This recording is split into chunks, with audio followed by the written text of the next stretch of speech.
Have you ever noticed that whenever you turn on the TV or open a newspaper, Israel and the Arab world are in the headlines? Wars, attacks, fragile treaties, it seems like an endless cycle. But what if I told you the root of this conflict doesn't lie in modern politics or oil, but in an ancient promise made thousands of years ago? What if the answer for today was hidden inside the Bible itself? After all, why do Jews and Arabs, children of the same Abraham, live in hostility since the beginning? What started as a family dispute between two brothers, Isaac and Ishmael, became the most enduring and explosive conflict in history. The most intriguing part is that each side believes they are the rightful heirs of the divine promise. But who is right? Here's the shock. What happens today in Jerusalem, Gaza, Iran, and even in the corridors of the UN was already foreshadowed in the chapters of Genesis. It is not just about borders but about a battle for identity and destiny. And understanding this could open your eyes not only to the Middle East but also to how ancient prophecies are still shaping today's world. And here comes the burning question. Is there truly a definitive solution to this conflict? Or are we doomed to see the same story repeat until the end of time? The Bible, the Torah, and even the Quran hold surprising clues, and some of them challenge everything you've ever heard about peace, war, and reconciliation. Stay with me until the end of this video, and you'll discover secrets that explain not only why Jews and Arabs are always at war, but also how the very same principle may be influencing the conflicts in your own life. Get ready, because what we're about to uncover is not just ancient history, it is a prophetic enigma shaping the destiny of entire nations, and maybe yours too. It is curious how, throughout history, whenever we turn on the television or open a newspaper, we come across a familiar scene. Israel on one side, Arabs on the other, and the whole world trying to understand why this conflict seems to have no end. The question that echoes is simple but profound. Why do Jews and Arabs seem to always be at war? Many look for answers only in politics or economics, but the root is older and deeper than any modern border. Everything begins with a family story. And let's be honest, nothing is more human than a sibling rivalry. But in this case, we are not speaking of just any family, we are speaking of Abraham, considered the father of faith for Jews, Muslims, and even Christians.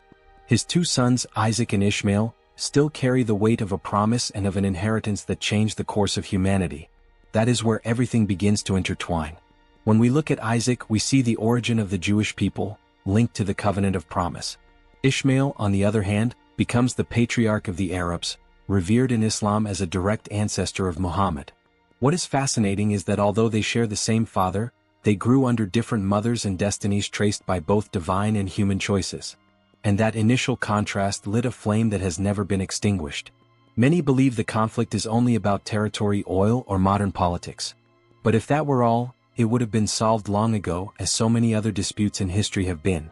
What we see here is a spiritual, cultural, and prophetic clash. Jews and Muslims are not only disputing land, they are disputing identity, inheritance, and a promise rooted in Genesis itself. And when faith is involved, nothing is easily negotiable.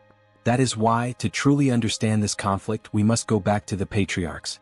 After all, there is an ancient principle that says the deeds of the fathers are signs for the children. And if we carefully observe the steps of Abraham, Sarah, Hagar, Isaac, and Ishmael, we will see that every detail of this story was already a prophetic map of what would echo thousands of years later. There is an ancient Jewish expression that echoes as a key to understanding history, Ma'aseh Avat Simon Lebanim, which means the deeds of the fathers are signs for the children. In other words, what happened with the patriarchs was not just family drama, but prophetic typology pointing toward the destiny of their descendants. Isaac and Ishmael were not only brothers in strife, they were symbols of nations that would inherit the same spirit of dispute. When we look at Abraham's life, we realize that every choice he made became a mark for Jews and Arabs. From the divine promise of countless descendants to the struggles within his tent, nothing happened by chance. It is as if the Bible, the Torah, and even the Quran were not only recording past facts, but also outlining the script of world history. That is the power of typology, the past becoming a mirror of the present. It is interesting to note that even the smallest gestures carried meaning. Sarah's laughter, Hagar's flight, Abraham's obedience, each detail contained a hidden prophecy. For students of Kabbalah and Sufism, for example, these episodes are seen as spiritual keys that reveal concealed patterns. It is not only history, it is a map of destiny uniting Israel, Muslims, and all the descendants of Abraham. If we look at today's conflicts between Israel and Arab nations, we realize that none of this is new. The struggle for inheritance, honor, and primogeniture was already present in the relationship between Isaac and Ishmael. It is like watching an old film on repeat, only now with modern armies, flags, and borders. But the root remains the same, a promise of blessing that generated jealousy, hostility, and the thirst for recognition. And perhaps the most intriguing question is this: how did it all begin? Because behind every prophecy there is a starting point. And in this case, the thread begins with Sarah's barrenness and the entry of Hagar into the story, giving way to the birth of Ishmael. Sarah, Abraham's wife, carried a heavy burden in that culture: barrenness.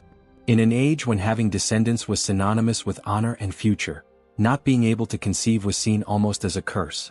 And faced with that frustration, a culturally accepted solution arose: to give her servant Hagar so that through her, Abraham might have an heir.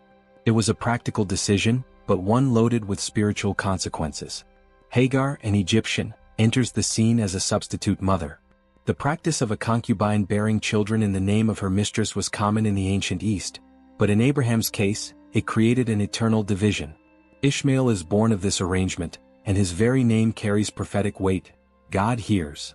It was as if, from birth, his identity had been marked by the cry of a forgotten woman and by God's response to that cry. This birth brought momentary joy but also lit tensions. The relationship between Sarah and Hagar quickly turned into rivalry. Anyone who has ever lived through family disputes knows how small gestures can turn into impenetrable walls. Now imagine two women, two lineages, and two promises at stake. Right there, in that tent, the sketch of a conflict was born that would cross generations. And there is an important detail: even though Ishmael was the result of a hasty choice, he was not ignored by God. On the contrary, both the Bible and even the Quran emphasize the relevance of his life and the essential role of his descendants. It is as if history itself shouted that no human being is an accident in the divine plan. And that is also a personal lesson. Even mistakes can become scenes of revelation. But along with the blessing came the prophecy of what Ishmael would become. A word that would define his character and the mark of his descendants. And that is where we find the striking image of a wild donkey of a man, free, untamable, and destined to live in constant conflict. When Ishmael was born, a prophetic word was spoken over his life. He would be like a wild donkey of a man. His hand will be against everyone and everyone's hand against him. Genesis 16 verse 12. This metaphor was not an insult, but a description of freedom and resistance. The wild donkey in the desert cannot be tamed, it lives free and refuses the yoke. That is how Ishmael and his descendants would be: warrior peoples, independent, but also marked by constant conflicts. This trait can be seen not only in the relationship between Arabs and Israel but even within the Muslim world itself. Just look at the rivalry between Sunnis and Shiites, brothers in faith, yet divided by bitter disputes. It is as if the spirit of Ishmael continues to echo in history, repeating the prophecy on a global scale. Hostility is not only against other peoples but also among themselves, showing how that ancient word is still alive. At the same time, the prophecy also reveals greatness. The free man inspires respect even when he causes fear. The Arab peoples, descendants of Ishmael, built vast empires, expanded culture, science, and faith. From Islamic architecture in Jerusalem to the splendor of cities like Baghdad and Cordoba, we see that Abraham's blessing also rested on Ishmael, even if in a different way. Conflict did not erase potential. It is interesting to think how this also touches our personal lives. How many times does someone receive a word that is both a promise and a challenge? Being free may sound like a blessing, but it also requires wisdom not to turn freedom into chaos. Just as Ishmael's descendants needed to learn to deal with this identity, each of us carries within us the struggle between gift and destiny. And while Ishmael grew with this mark of freedom and confrontation, another promise was being prepared.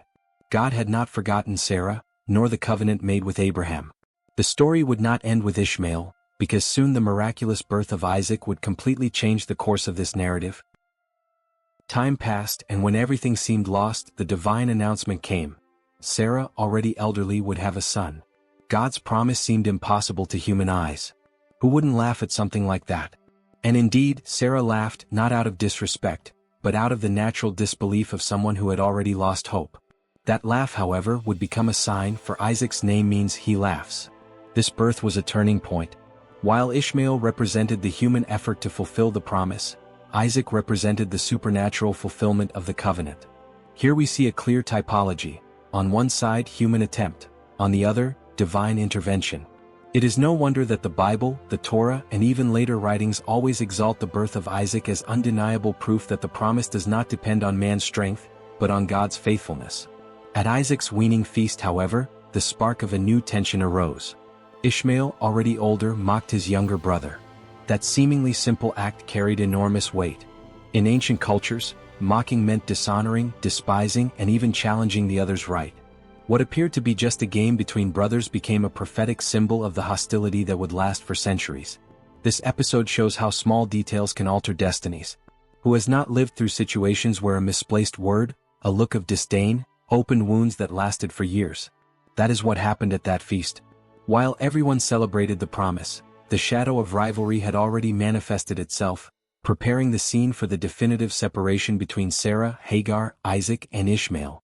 And from this tension, the story leads to a painful but inevitable moment, the expulsion of Hagar and Ishmael. A scene that would mark not only that family but also the future of two great nations. There comes a moment when Sarah, seeing Ishmael mocking, demands that Abraham send Hagar and her son away. Imagine the weight of that decision, a father torn between his love for his firstborn and his fidelity to God's promise. The Bible describes Abraham as suffering deeply, but receiving divine confirmation that he should obey. Isaac would carry the spiritual covenant, while Ishmael would not be abandoned, but would follow his own path. The farewell scene is striking. Hagar walks through the desert with Ishmael until the water runs out and she despairs, placing her son under a bush so as not to watch him die. It is at this moment of anguish that God intervenes, hearing her cry and opening her eyes to a well of water. Ishmael's name, God hears, is once again fulfilled. This shows that even outside Abraham's tent, Ishmael was never outside divine providence. This episode still echoes today. Many scholars trace a parallel between Hagar and Ishmael's expulsion and the Nakba of 1948, when thousands of Palestinian Arabs were expelled from their lands after Israel's founding. The sense of injustice, loss, and exile repeats itself, showing how the drama of one family in the desert became an archetype that remains alive in collective memory. However, it is important to remember that the promise for Ishmael also included blessing. God did not abandon him. On the contrary, he promised to make him into a great nation. And history confirms this. The Arab peoples grew in numbers, wealth, and influence. But to grow without the covenant is like walking with an incomplete inheritance, greatness, but also a spiritual void. And so we come to a crucial distinction, the difference between blessing and covenant. Isaac would inherit the covenant, spiritual, while Ishmael would inherit the blessing of earthly greatness. A line of separation that would forever define the destinies of Jews and Arabs. Here lies the decisive point. Isaac receives the covenant while Ishmael receives the blessing. The difference may seem subtle, but it is immense. The covenant involves a direct spiritual connection, a promise that transcends generations and points to the Messiah. Ishmael's blessing, on the other hand, manifests in earthly greatness, in numerous and powerful peoples, but without carrying the same thread of the eternal covenant. This distinction shapes not just two stories but two worldviews. Isaac, with the covenant, is seen in Jewish tradition as the bearer of the promise that culminates in the people of Israel. His descendants would not only be numerous, but spiritually marked by the Torah and by the covenants established at Mount Sinai. It is as if Israel's very DNA carried within it the weight of a mission, to testify of the one God before the nations. Ishmael, for his part, inherited the blessing of earthly greatness. And a glance at Arab and Muslim history shows how this was fulfilled. Wealth, oil, vast territories, glorious empires, all these elements are reflections of that blessing. But along with greatness also came tension. Without the spiritual covenant, the inheritance became a stage for disputes, hostility, and an unending search for recognition. This contrast can even be compared to personal life. How many people have blessings in abundance, health, money, opportunities, yet feel a void because they lack a spiritual covenant? Others, with fewer visible resources, carry a peace that nothing in the world can steal. This is the central point between Isaac and Ishmael: abundance versus covenant, wealth versus eternal promise. And it is precisely in this difference that divergent interpretations arise even today, especially when comparing the biblical narrative with the Islamic one. After all, who was the true son of sacrifice, Isaac or Ishmael? This question remains one of the greatest points of collision between the Bible and the Quran. One of the most fascinating, and also most controversial, points is the difference between the biblical and Islamic accounts about who was the son taken for sacrifice. The Bible and the Torah affirm clearly that it was Isaac, the son of promise, whom Abraham took to Mount Moriah. But in the Quran and in many Muslim traditions, it is believed that the son was Ishmael, the firstborn. This divergence is not a minor detail. It is a dividing line of spiritual identity between Jews and Muslims. For Jews, the sacrifice of Isaac is the seal of the covenant, the ultimate test of faith that connects directly to the promised Messiah. For Muslims, Ishmael is exalted as the one who stood beside Abraham in the construction of the Kaaba in Mecca, the center of Islamic faith and pilgrimage. That is why Abraham is claimed by both, yet with profoundly different narratives that sustain two distinct heritages of faith. This difference in interpretation carries deep consequences. If Isaac is the spiritual heir, then Israel is the people of the covenant. If Ishmael is the chosen one, then the primogeniture and the center of faith fall upon the Muslims. Here lies the root of much hostility. It is not just about land but about who holds the truth of spiritual inheritance. Who is the true son of the promise? And, curiously, this dispute can also be seen in practical terms. It is like two people who inherited the same will but interpret its clauses in opposite ways. Both believe they have legitimate rights and neither is willing to yield. Thus, each side reads its scripture, the Bible or the Quran, and finds arguments to sustain its identity. And when we add this spiritual dispute to a shared territory, Jerusalem inevitably becomes the collision point. The Temple Mount is still today the arena where these narratives meet and clash. There is no place in the world as charged with symbolism as Jerusalem. For the Jews, the Temple Mount is the spiritual heart of Israel. There, Solomon built the temple where the Ark of the Covenant rested upon the foundation stone. For Muslims, that same site is sacred, for Islamic tradition says it was from there that Muhammad ascended to the heavens on his night journey. That is why the Dome of the Rock and the Al-Aqsa Mosque shine as symbols of faith. This overlapping of meanings makes Jerusalem both unique and explosive. The Western Wall, known by Jews as the Wailing Wall, is the last remnant of the destroyed temple. But for Muslims, it is called the Al-Buraq Wall, in reference to the mythical animal that carried Muhammad on his ascent. The same wall, two narratives, two memories, and one dispute that never ends. Walking through the streets of the Old City, it is impossible not to feel the weight of this division. Jews pray pressed against the wall, while Muslims pray facing the Kaaba in Mecca, yet guard Al-Aqsa as their third holiest site. It is as if Jerusalem were a microcosm of the world. Everyone claims it, everyone reveres it, but no one is willing to yield. This tension repeats itself in today's news. Every time an authority declares Jerusalem the indivisible capital of Israel, the Muslim world responds with fiery protests. Every time there is a threat against the Al-Aqsa Mosque, Arab multitudes rise in defense. Jerusalem is not merely a piece of land. It is the stage where faith becomes both a political and prophetic banner. And it is precisely from this sacred overlap that radical interpretations arise, fueling extremisms and apocalyptic narratives. Hadiths, prophecies, and inflammatory speeches breathe new life into this millennia-old dispute.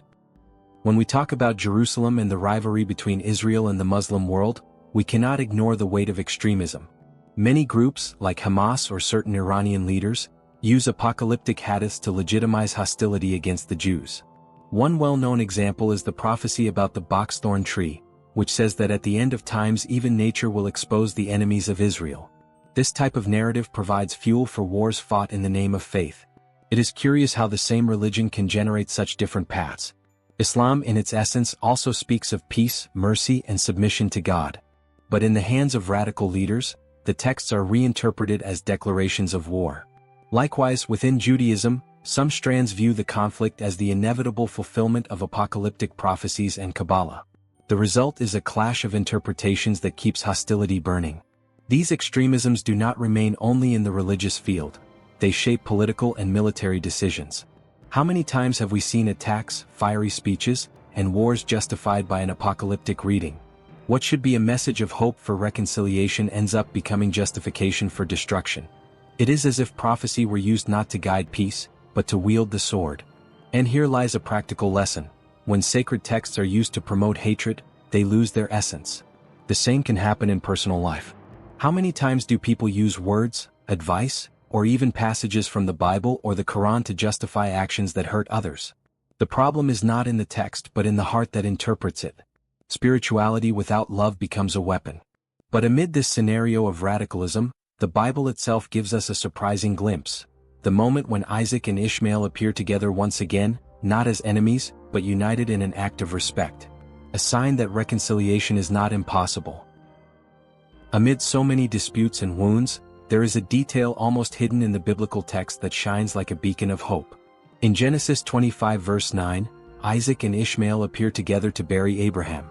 Two brothers who had been separated by pain, jealousy, and prophecy now meet side by side to honor their father. This simple gesture reveals that, despite the conflict, there is still room for reconciliation.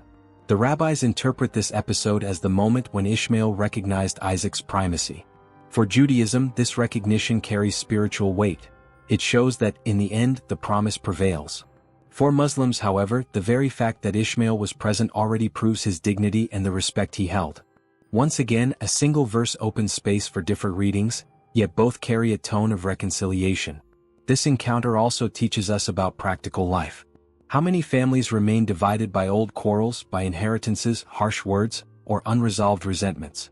At Abraham's burial, we see that even brothers in conflict can unite in the face of something greater. Sometimes, it is in moments of grief that people realize life is too short to feed hostilities. The symbolism here is profound, the first great patriarch of faith being honored by his two sons. Jews and Arabs side by side at the same tomb. This scene echoes like a rehearsal of what could happen if humanity set aside its disputes and recognized its common origin in Abraham. A small moment, but one filled with prophecy. And this glimpse opens the way for us to look at modern times as well. If Isaac and Ishmael could be together that day, could it not be that today Jews and Arabs might also find paths of rapprochement? Recent examples show that yes, and they begin to appear in political pacts and even in mystical bridges. Despite centuries of hostility, recent history has shown surprising steps toward reconciliation. The Abraham Accords, signed in 2020 between Israel, the United Arab Emirates, and Bahrain, are a striking example. For the first time, Arab nations publicly recognized Israel and established official ties. This event, far beyond politics, carried prophetic symbolism, invoking the name of Abraham to unite descendants who had been divided for millennia.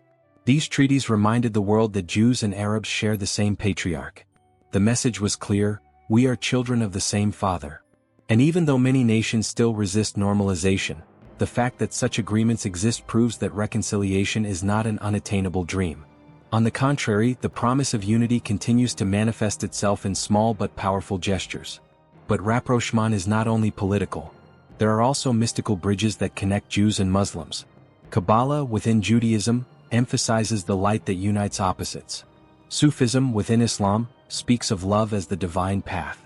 When rabbis and Sufi leaders meet, dialogues often reveal a surprising harmony, showing that, at the deepest level of spirituality, there are fewer barriers than it seems. Reconciliation also occurs in everyday life. Business partnerships, cultural exchanges, and interfaith dialogues show that not everything is marked by hostility. In places where Jews and Muslims sit together, share bread, and dialogue, small prophetic fulfillments already emerge. Unity is not just a dream for the end of times, it is a possibility to be lived today step by step. But even so, many ask, is there a definitive solution for this millennia-old conflict? Political treaties and mystical approximations are important, but they are not enough. That is why, for Christians, the ultimate answer is found in the person of Jesus Christ. For Christians, the proposal is bold and clear. Only in Christ can the wall of hostility be destroyed. The Apostle Paul writes that Jesus is our peace, the one who unites what was divided and breaks down the barrier of enmity. In him, there is no longer Jew or Arab, but a new humanity reconciled with God and with one another. It is not just a theological idea, but a spiritual reality capable of transforming relationships. In Christ, what politics cannot solve becomes possible. He offers not just treaties but a new identity. No one needs to live trapped by their lineage, history, or wounds of the past. In Jesus, every person is invited to become part of a family where the covenant is not marked by bloodline, but by faith. The cross thus becomes the meeting point for all peoples. It is worth noting that Christ did not merely preach peace, he lived and embodied it. On the cross, he reconciled humanity with God and opened the way for reconciliation among men. The hostility that destroyed families and nations loses its strength in the face of divine love. That is why Christians believe that the true peace the world seeks will not come from conferences, but from the transforming power of Jesus. However, Christian hope also points to the future. The Bible affirms that full peace will only be established at the return of Christ. Until then, what we have are glimpses, anticipations, and personal experiences of reconciliation. The second coming is awaited as the moment when swords will be turned into plowshares and the wolf will live with the lamb. Still, this does not mean we cannot experience transformation now. On the contrary, every time someone forgives, reconciles, or loves in the name of Jesus, a piece of that promised future is already revealed. The hostility between Jews and Arabs is a reflection of the hostility in every human heart. And if Christ can heal within us, he can also heal nations. In the end, the story of Jews and Arabs is more than a historical or political dispute. It is a mirror of the human condition. We can choose between repeating cycles of hostility or seeking unity rooted in a greater promise. Each one of us, in our own way, carries this same choice: to live divided by resentments or to walk toward reconciliation. The biblical narrative invites us to reflect on this decision today. Ask yourself, how many conflicts in your life echo the rivalry of Isaac and Ishmael?